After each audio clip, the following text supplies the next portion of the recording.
একটা রাজ্য কিভাবে আস্তে আস্তে করে পূর্ণরাজ্য হলো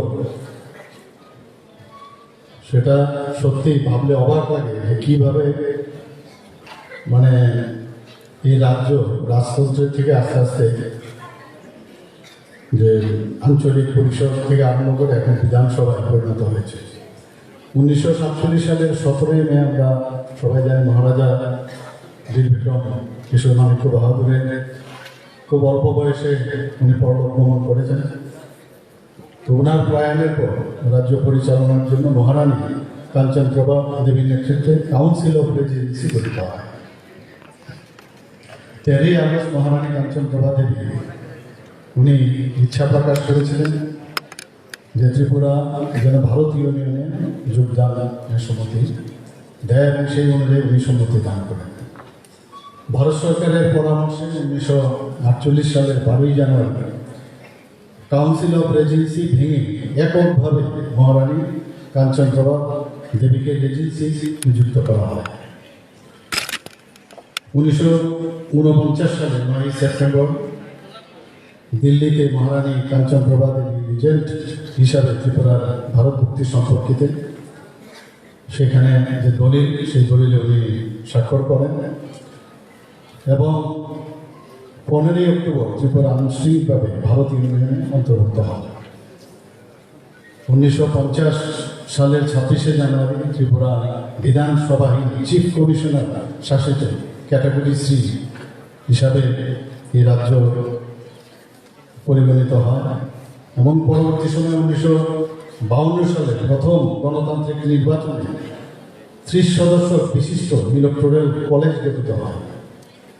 ত্রিপুরা কেন্দ্রশাসিত অঞ্চলের স্বীকৃতি লাভ করে 1956 সালে এবং 1959 সালে 15 আগস্ট সার্বজনীন যে ভোটাধিকারের ভিত্তিতে 30 জন নির্বাচিত সদস্য ও 2 জন মনোনীত সদস্য নিয়ে আঞ্চলিক পরিষদের প্রশাসনিক কাজকর্ম শুরু হয় এবং আবার 1962 সালে ত্রিপুরা আঞ্চলিক পরিষদের 3য় সাধারণ নির্বাচন অনুষ্ঠিত হয়।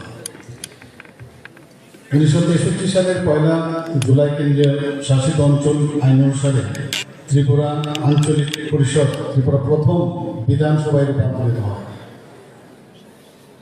1970 সালে চিফ কমিশনার পদটি উপরাজ্যপাল পদে উন্নতি হয় বা যারা এখানে উপস্থিত আছে অনেকে এই বিষয়ে আমরা জানি এবং শেষ পর্যন্ত 1972 সালের আজকের দিন 21 জানুয়ারি ত্রিপুরা ভারতের একটি পূর্ণ রাজ্যের মর্যাদা লাভ করে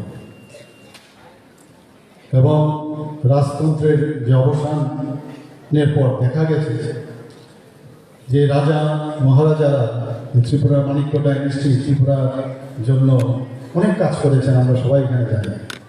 কিন্তু যে কোনো কারণেও ওনাদের যে উন্নয়নমূলক যে কাজ শাসন ব্যবস্থা যেগুলো সাধারণ মানুষের জন্য করেছিল সেইগুলোকে দেখা গেছে সামনে আসতে চায় না। কিন্তু আমাদের যে সরকার ভারতীয় জনতা পার্টি এবং আইপিএফটির যে সরকার যখন আমরা 2018-তে আমরা প্রতিষ্ঠিত হলাম তারপর কিন্তু আমরা তাদের মূল্যায়ন করলাম এবং ওনারা তৎকালীন সময়ে রাজতন্ত্র ছিল। তো রাজতন্ত্র থাকলেও ত্রিপুরার মহারাজারা ত্রিপুরাবাসীদের জন্য অনেক কিছু করে গেছেন, সেটা কিন্তু আমাদের সরকার তাদেরকে স্বীকৃতি স্বরূপ সেটা তুলে ধরার আমরা চেষ্টা করেছি এবং রাজ্যের যে ঐতিহ্যবাহী কৃষি সংস্কৃতির যে বিকাশের পাশাপাশি আমরা জনজাতির যে অধ্যুষিত এলাকা সেগুলোর গুণগত শিক্ষা, স্বাস্থ্য, যোগাযোগ, বিদ্যুৎ ও পানীয় জল পরিষেবা ব্যবস্থা বিভিন্ন পরিকল্পনা আমরা গ্রহণ করি। আমাদের মাননীয় প্রধানমন্ত্রী নরেন্দ্র মোদীজি আসার পর 2014 পর থেকে যেভাবে সারা ভারতবর্ষে একটা ডেভেলপমেন্ট এটা দেখা গেছে, গতানুগতিকভাবে আমরা দেখেছি আগে সরকার এসছে সরকার গেছে, তো আমরা ধরে নিয়েছি এইভাবেই বোধহয় সরকার বোধহয় চলে এবং সরকার বোধহয় এইভাবেই শাসন করে। বিভিন্ন সময়ে বিভিন্ন ঘটনা আসছে আমাদের কাছে, তো মানুষ দেখলো যে না এ তো অন্যরকম সরকার। মোদিজি, আমি সব জায়গায় কথাটা বলি যে মোদিজি আসার পর আগামী দিনে এটা নিয়ে একটা একটা মানে রিসার্চ হবে যে মোদিজির আগ মুহূর্তে মোদিজির পরে এই দেশে কী কী হলো, মোদিজি কী কী করেছেন, একটা বিরাট রিসার্চ আগামী দিন হবে। এর মধ্যে আপনার মানে আমি বলবো যে কোনো সন্দেহ নেই, অনেক স্কলার এই বিষয়ে, অনেকে এই বিষয়ে, এবং সেগুলো আসবে।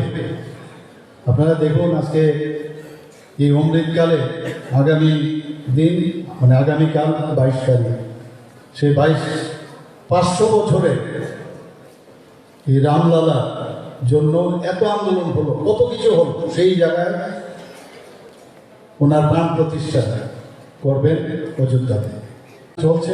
এবং আমি নিশ্চিত যে এতে করে আগামী দিন আমরা যে শেষ প্রান্তে পর্যন্ত যারা লাস্ট মাইলে আছে সবার কাছে এই ভারতবর্ষের প্রধানমন্ত্রীর যে স্কিম ভারত সরকারের এবং ত্রিপুরা সরকারের স্কিম সবকটা মানুষের কাছে যাবে।